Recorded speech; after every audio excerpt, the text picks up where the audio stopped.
നമസ്കാരം. അശുഭദിനങ്ങളിൽ മരണം വന്നാൽ എന്താണ് പരിഹാരം? അശുഭദിനമാണോ? ഒരാൾ വീട്ടിൽ ആരെങ്കിലും മരിച്ചു കഴിഞ്ഞാൽ അത് നല്ല മരണമാണോ ചീത്ത മരണമാണോ എന്ന് നമ്മൾ ഒരു ജ്യോത്സ്യൻ്റെ അടുത്ത് പോയിട്ട് പ്രശ്നം വെച്ച് നോക്കുന്ന ഒരു ചടങ്ങുണ്ട്.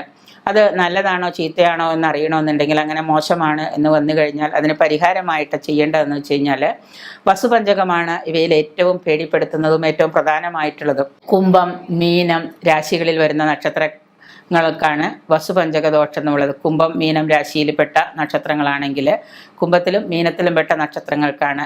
അവിട്ടത്തിൻ്റെ അന്ത്യപകുതി ചതയം, പൂരോരുട്ടാതി, ഉത്രട്ടാതി, രേവതി ഇങ്ങനെയുള്ള നക്ഷത്രങ്ങളിൽപ്പെട്ട ആളുകൾക്കാണ് കൂടുതലും വസുപഞ്ചക ദോഷമുള്ളത്. ഓരോ നക്ഷത്രത്തോടൊപ്പം മറ്റു പല ഘടകങ്ങളും കൂടി വന്നു ചേർന്നാൽ എന്താണ് ഒത്തുവരണമെന്ന് ജ്യോതിഷ ഗ്രന്ഥങ്ങളിൽ കാണുന്നുണ്ട്. അവിട്ട നക്ഷത്രത്തോട് ചൊവ്വാഴ്ചയും ഏകാദശിയും വൃശ്ചിക ലഗ്നവും ചേർന്ന് വരണം.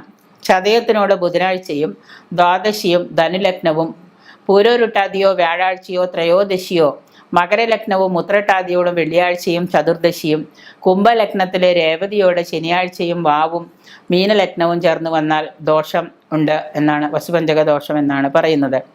ഈ പറഞ്ഞ സമയത്ത് മരണം സംഭവിച്ചാൽ ശവദാഹം പാടില്ല എന്നാണ് പറയുന്നത്.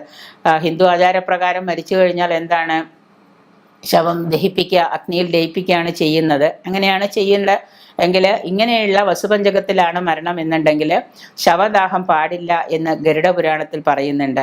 കാരണം എന്താ വെച്ച് കഴിഞ്ഞാൽ, ദഹിപ്പിച്ചാൽ ദോഷത്തേക്കാൾ ദോഷങ്ങൾ വളരെയേറെ ഉണ്ട് എന്നാണ് പറയുന്നത്. ഗരുഡപുരാണത്തിൽ പറയുന്നത്, ഈ വസുപഞ്ചകത്തിൽ മരിച്ചു കഴിഞ്ഞാൽ, മരണം സംഭവിച്ചു കഴിഞ്ഞാൽ മൃതശരീരം ഒരിക്കലും ദഹിപ്പിക്കരുത് എന്നാണ്.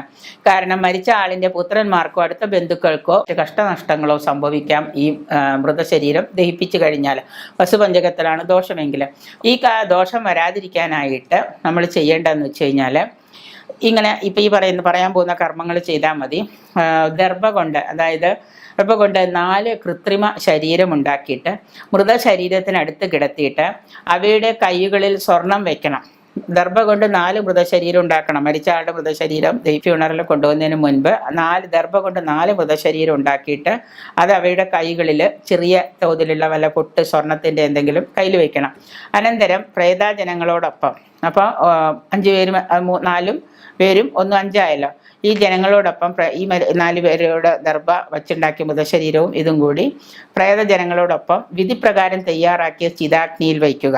ദഹിപ്പിക്കണമെന്നുണ്ടെങ്കിൽ ചെയ്യേണ്ടത് വയ്ക്കുക. ദഹനാനന്തര സവിണ്ടി ചെയ്യുന്ന ദിവസം പ്രത്യേക ശാന്തി കർമ്മങ്ങൾ ചെയ്തതിന് ശേഷം പുല കഴിഞ്ഞ് ഭവനം ശുദ്ധമായതിന് കഴിഞ്ഞ് 16 കഴിഞ്ഞ് ഭവനം ശുദ്ധമായതിന്, പുലകുളിയൊക്കെ കഴിഞ്ഞ് ഭവനം ശുദ്ധമായതിനു ശേഷം അവിടെ മൃത്യുഞ്ജയ ഹോമം, യമരാജ ഹോമവും നടത്തണം. ദോഷശാന്തിക്ക് വളരെ ഫലപ്രദമാണ്. അതുകൊണ്ട് സവിണ്ടി കർമ്മങ്ങൾ ചെയ്ത അയാൾ എന്ത് ചെയ്യണമെന്ന് വെച്ചാൽ, 1 വർഷക്കാലത്തേക്ക് ഏതെങ്കിലും ശിവന്റെ അമ്പലത്തിൽ, മഹാദേവന്റെ അമ്പലത്തിൽ മൃത്യുഞ്ജയ ഹോമം സ്വന്തമായിട്ട് ചെയ്യാം. ഇങ്ങനെ പിതൃകർമ്മങ്ങൾ അനുഷ്ഠിച്ച് വ്യക്തിയുടെ ജന്മനക്ഷത്രം തോറും ശിവക്ഷേത്രത്തിലെ മൃത്യുഞ്ജയ മന്ത്രാർച്ചന, രുദ്രാഭിഷേകം ഇവ തുടങ്ങിയ നടത്തുക. 1 വർഷക്കാലം ഇത് നടത്തി കഴിയുമ്പോൾ ആ ഒരു ദോഷങ്ങൾ മാറുകയും അത് ബാക്കിയുള്ള എല്ലാ ദുരിതങ്ങളും നമ്മളെ വിട്ടകലുകയും ചെയ്യും. അങ്ങനെയാണ് ചെയ്യേണ്ടത്. മരണത്തോടൊപ്പം തന്നെ ചിതയിൽ ദഹിപ്പിക്കുന്നതിന് മുൻപ് ഈ പറയുന്ന കർമ്മം കൂടെ നമ്മൾ ചെയ്തു കഴിഞ്ഞാൽ തീർച്ചയായിട്ടും നമ്മുടെ കുടുംബക്ഷയം വരാതെ നമുക്ക് നോക്കാൻ പറ്റും.